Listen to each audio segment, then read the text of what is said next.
नमस्कार दोस्तों, आप सभी का स्वागत करता हूँ। मैं आपका दोस्त प्रतीक एक बार फिर से हमारे साथ। इस बार हम सीहोर जिले के जावर सामुदायिक भवन में हैं। इस वक्त हमारे साथ एक ऐसी शख्सियत मौजूद है जिनको आप लोग सभी क्षेत्रवासी जानते हैं अच्छे खासे तरीके से।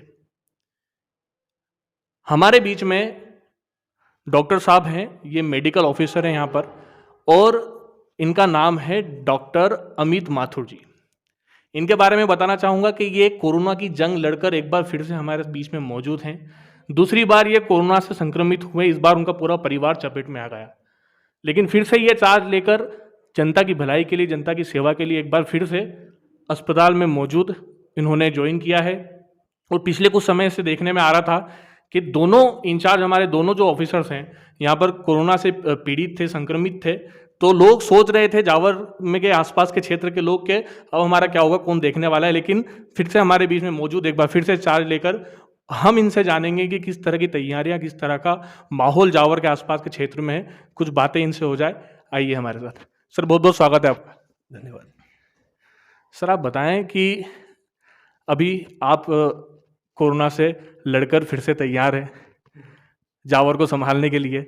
पिछली बार भी जावर में, पिछली बार जब आपको बता दूं कि वेव जब आई थी जावर के अंदर, पूरे सीहोर जिले में जावर शायद टॉप पे आया था। बहुत सारी चीज़ों में आपने यहाँ पर जावर को जिले स्तर पर चमकाया है। तो आप बताएं सर कि अभी की क्या स्थिति, जावर में कितने कोरोना पेशेंट है? देखिए, अभी हमारे पास करंट में 34 पेशेंट हैं जिनका ट्रीटमेंट चल रहा है और 2 उसमें से सिर्फ बाहर भर्ती हैं, बाकी सभी का घर पे होम आइसोलेशन में हम ट्रीटमेंट कर रहे हैं और सभी लगभग स्वस्थ हैं। हम उनकी पूरी मॉनिटरिंग कर रहे हैं। हमारी टीम विज़िट कर रही है, हम लोग फ़ोन पे बात करते हैं पेशेंट के साथ में और व्यवस्था में हमने पूरा यहाँ पे सुव्यवस्थित ढंग से ये किया हुआ है कि फ़ीवर क्लिनिक हम संचालित करते हैं। जो भी सर्दी, खाँसी, बुखार वाले मरीज़ आते हैं, उनका हम कोरोना टेस्ट करते हैं।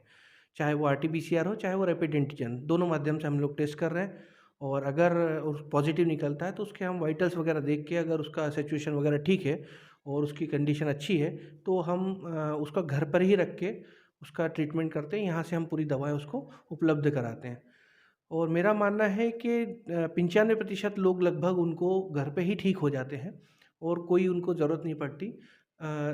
बस ये है, मैं आपके माध्यम से जनता से थोड़ा-सा ये चाहूँगा कि अपने लक्षण, और कोई भी लक्षण आते हैं तो उसको छुपाना नहीं है। लोग सबसे बड़ी गलती यहाँ जो हो रही है, मैं जैसे कल आस्था में ड्यूटी कर रहा था, मैंने वहाँ देखा कि मेरे पास ऐसे-ऐसे पेशेंट आ रहे थे जो 5-7 दिन से गाँव में इलाज करा रहे थे।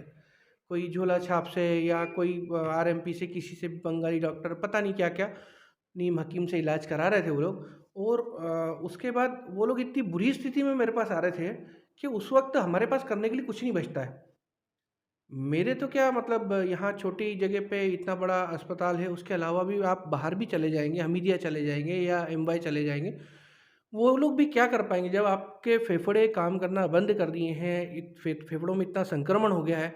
उस स्थिति में जब आप हॉस्पिटल पहुँचते हो, तो बस लोगों में डर ये है कि वहाँ जाएँगे, कोरोना की जाँच कर लेंगे, कोरोना बता देंगे या कोरोना हो जाएगा। ऐसा नहीं है। कोरोना तो सभी जगह फैला हुआ है, ये तो पैंडेमिक है और सब जगह इसका वेव चल रहा है। अभी एक दिन में इंडिया में आज 3.5 लाख के ऊपर केस निकल रहे हैं। गाँव-गाँव में भी है। उसको डरना नहीं, उससे लक्षण उसके छुपाना नहीं है। सबसे पहले जाकर हॉस्पिटल में, गवर्नमेंट हॉस्पिटल में जाइए, वहाँ अपनी जाँच कराइए। अगर कोई आपको लक्षण बढ़ते हैं, तो वो लोग उसको मॉनिटर करेंगे, पर आप अच्छे से ठीक हो जाओगे। सर, मैं जैसा कि हम लोग देख पा रहे हैं अभी इस समय, अभी जो जैसे अभी महिला बाल विकास में एक कार्यकर्ता हैं, उनसे भी हमारी कल बात हुई थी। उन्होंने कहा कि लोग जब हम सर्वे करने के लिए जा रहे हैं तो लोग बताना नहीं चाह रहे कि हमें क्या बीमारी है और हम अभी किस तरह के लक्षण हैं। मतलब नाम तक उनको अपना लिखाना मंजूर नहीं कर रहे हैं और छोटे मोटे ये दूसरे जितने भी क्लिनिक्स हैं उन सब पे जा रहे हैं। हम देख रहे हैं तमाम भीड़ लग रही है सर। तो आप, क्या ये सही है, उनका लक्षण जो छुपा रहे हैं वो इस तरह से?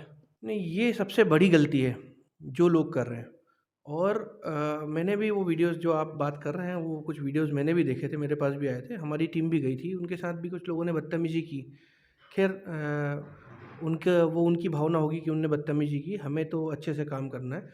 तो मैंने अपनी टीम को भी यही समझाया और वो सतत प्रयत्न कर रहे हैं, लगातार प्रयत्न कर रहे हैं कि भई लोगों से मिलें, उनके उनकी हाल-चाल जानें या उनको कोई तकलीफ़ हो, सिम्पटम हो तो उनकी जाँच कराएँ। पर हाँ, थोड़ा-सा कुछ भ्रांतियाँ हैं, उनको लेकर के थोड़ी समस्या हमको आ रही है काम करने में। लेकिन ठीक है, उसके लिए हम लगातार अपील कर रहे हैं और अभी एक और गाँव में कुछ इश्यू हुआ था, वहाँ वैक्सीनेशन को लेके इश्यू हुआ था। हम लोग अभी टीकाकरण लगाने नहीं आ रहे हैं, क्योंकि अब पता नहीं उनमें क्या डर है, क्या भ्रांति है। एक्चुअली मैं इसके आपके माध्यम से बता दूँ कि टीका लगने के बाद टीके अगर दोनों आपको लग गए हैं, तो आपके लंग्स में इन्फेक्शन जाने के चांसेस बिल्कुल ना के बराबर है। आपको कोरोना हो सकता है, पर आप जल्दी ही ठीक हो जाओगे और बिल्कुल ठीक हो जाओगे। तो ये डॉक्टर साहब ने एक बहुत ही अहम बात बताई कि जो लोग किसी भी तरह की भ्रांतियों के चलते टीका लगाने में डर रहे हैं, वैक्सीनेशन के लिए डर रहे हैं, वो लोग घबराए नहीं, डरे नहीं, और सीधा यहाँ पर आएँ और इन लोगों से परामर्श करें और टीका जरूर लगवाएं। सबसे बड़ी बात सर ने कही। सर, कितने बेड्स अभी हमारे यहाँ पे हॉस्पिटल में कितने बेड्स अवेलेबल है? ये हमारा 30 बेडेड हॉस्पिटल है, जिसमें 10 तो हमको डिलीवरी वालों के लिए रखना ही पड़ता है, क्योंकि डिलीवरी ऐसा चीज़ है कि वो तो सतत चलता रहता है। अदर्स जो है इमरजेंसी में हमने वेट की, और कोविड में हमने ऑक्सीजन वाले बेड्स की 5-6 बेड की व्यवस्था कर रखी है हमारे पास। अगर आती है, सतत हमारे यहाँ सप्लाई तो नहीं है, लेकिन हाँ, कोई पेशेंट इमरजेंसी में आता है तो हम उसकी पूरी मदद कर सकते हैं। कुल मिला के बैकअप प्लान जो है जावर और जावर के आसपास के तमाम क्षेत्र के लिए यहाँ पर गवर्नमेंट के पास है और आपके विभाग के पास भरपूर तरीके से है। जनता जो है बस वो समझें कि किसी भी तरह की भ्रांति में ना आए और अपना इलाज कराएं यहाँ पर आकर। सर, ऑक्सीजन और जिस तरह के इंजेक्शन अभी कोरोना के इलाज के लिए चाहिए थे, वो पूरे देश में उसकी मारामारी है और बहुत भयंकर तरीके से कालाबाजारी भी हो रही है। उसके बारे में आप क्या कहना चाहेंगे, और क्या ये इंजेक्शन और ऑक्सीजन ये भी भरपूर हमारे पास हैं, हम जावर के लोगों को सुरक्षित रख सकते हैं? देखिए, पहली बात तो ये है कि आप उस कंडीशन तक आए ही ना। आप जितनी जल्दी आपको सिम्पटम कोई भी आता है, लक्षण दिखता है आपको, आप तुरंत आकर अपनी जाँच कराएँ, ताकि आपका जल्दी से उपचार शुरू हो, तो आपको सेकंड स्टेज पे जाने की ज़रूरत ही नहीं पड़ेगी कि आपको ऑक्सीजन लंग्स में इन्फेक्शन हो रहा है, ऑक्सीजन की ज़रूरत पड़ी। चलिए, ऑक्सीजन भी हमने अवेलेबल करा दी। अब रेमडेसिविर जो इंजेक्शन है, उसकी ज़रूरत बहुत कम लोगों को पड़ती है। वो उन्हीं को, मैंने आपको बताया पहले भी, कि वो जो लोग इधर-उधर इलाज कराते रहते हैं या घर पे बैठे रहते हैं, सर्दी खाँसी ठीक हो जाएगा। उनका जब लक्षण बढ़ जाते हैं, उनको समस्या बढ़ जाती है, वो ऐसे लोगों में उसकी ज़रूरत पड़ती है। वो बहुत ही कम परसेंटेज है, मुश्किल से 2-4% लोगों को ही उसकी ज़रूरत पड़ती है, तो वो सबके लिए नहीं है। और इसलिए उसकी जो भी लोग कालाबाज़ारी या आपदा में अवसर ढूँढ रहे हैं, ये तो मुझे नहीं पता, पर वो गलत है, ऐसा नहीं करना। वो गलत है, बिल्कुल सही बात है सर। सर, एक चीज़ और देखने में आ रही है कि अभी पिछले 1-2 दिन में हमने देखा कि जनप्रतिनिधि जो नेता हैं, जिनको जनता ने चुनकर जनता की भलाई करने के लिए यहाँ पर निर्वाचित किया है, उन लोगों ने आष्टा हुआ, सीहोर हुआ, बहुत सारी 25-25 लाख की, 20-20 लाख की मशीनें लगी हैं, और बहुत सारा उनकी तरफ से जो कोटा होता है, विशेष कोटा, उसको उन्होंने समर्पित किया है, कोरोना के इलाज के लिए लगाया है। तो क्या जावर या फिर जावर के आसपास जनप्रतिनिधि, जावर के क्षेत्र के नेताओं ने या फिर समाज सेवियों ने किसी भी इस तरह की पहल अभी तक की है क्या जावर के अस्पताल के लिए? जावर में अभी तक ऑक्सीजन प्लांट या उसके लिए व्यवस्था नहीं हुई है, पर वो जो भी इनिशिएटिव लिया है जनप्रतिनिधियों ने, बहुत अच्छा है कि कहीं तो कुछ, चलिए आस्था ही सही, पर व्यवस्था उनने अपने उससे की है, तो वो बहुत सराहनीय है। तो कहीं ना कहीं सर, आपको ये नहीं लगता कि जावर को भी जरूरत है एक ऐसे बैकअप प्लान की, क्योंकि स्थिति कोई कह के नहीं आती है सर, स्थिति किस तरह की बन सकती है, जावर को भी जरूरत है सर? ज़रूरत तो देखिए सभी जगह है, पर शासन के पास सीमित संसाधन है, तो वो हो सकता है ये जावर अस्पताल छोटा है, बड़े अस्पतालों में पहले व्यवस्था करें, सेकंड स्टेज में शायद वो यहाँ के लिए भी व्यवस्था करें। हमने मांग की हुई है, और वो आगे फिर शासन स्तर का कार्य है। तो सर, ऐसा भी हो सकता है या फिर ऐसा भी कोई तालमेल आप लोगों का आपसी रहता है या फिर विभाग में कि अगर जावर में किसी मरीज को कोई परेशानी, दिक्कत है, तो आष्टा से भी हेल्प मिल जाएगी, सीहोर, सब जगह से आप लोग कनेक्टेड है? बिल्कुल, हम कनेक्टेड हैं। जैसे ही हमको लगता है आस्था में अभी कुछ बेड्स अवेलेबल हैं, तो वहाँ की हमको जानकारी पूरी रहती है कि कितने बेड खाली हैं, और यहाँ से हम उनको कम्युनिकेट कर लेते हैं कि हमारा पेशेंट ये है और ये सीरियस हो रहा है, इसकी हालत ये है, हम इसको भेज रहे हैं और आप वहाँ पे एडमिट करिए। वहाँ भी अगर नहीं हो पाता, तो वहाँ का कम्युनिकेशन सीहोर से भी रहता है, या मुझे लगता है कि कोई ऐसा पेशेंट है जिसको बहुत ज़्यादा ज़रूरी है, आस्था में भी उसका नहीं हो पाएगा, तो हो सकता है मैं डायरेक्ट सीहोर से कम्युनिकेट कर सकता हूँ, उनसे भी मदद ले सकता हूँ। तो कुल मिला के अपने विभागों की मदद के दम पर आज हमारे बीच में डॉक्टर साहब अमित माथुर जी बता रहे हैं कि हम हर तरीके से सक्षम हैं किसी भी कंडीशन में कोरोना पेशेंट को या फिर किसी भी तरह का पेशेंट को यहाँ पर रखने के लिए, इलाज करने के लिए। अभी इन्होंने बताया कि किसी भी तरह का जनप्रतिनिधि या फिर समाज सेवियों की तरफ से जावर के अंदर किसी भी तरह का अभी कुछ भी ऐसी घोषणा या फिर कुछ भी फंड मंजूर नहीं किया गया या फिर नहीं दिया गया है जिससे कि एक्स्ट्रा कुछ चीज़ जावर के अंदर हो पाए।